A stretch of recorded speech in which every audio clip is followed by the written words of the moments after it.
এই বসন্ত বিকেলবেলা দেখেন গ্রামের কত মানুষ মাছ মারছে, শাপলা তুলছে, জমির ধান কাটছে। গ্রামের বাড়ি দেখেন, এই যে রাস্তার পাশে কলা গাছ, তো এই তরকারি। গ্রামে থাকার শান্তিটাই আলাদা।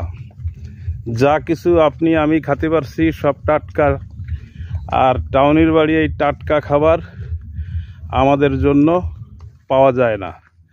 আর গ্রামে দেখেন মাছ বলেন, শাক বলেন, শাপলা বলেন, সব কিছু নিজে তৈরি করে খাওয়া যাচ্ছে।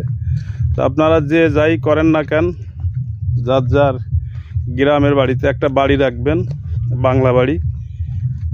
হয়তো আপনারা টাউনে থাকবেন, ঠিক আছে, আসবেন, এসে বাংলা বাড়িতে মাসে 1 মাস বেড়াবেন, বছরে 2-3 বার বেড়াবেন, তাতে অনেক ভালো হবে, সব কিছুতে সুবিধা হবে।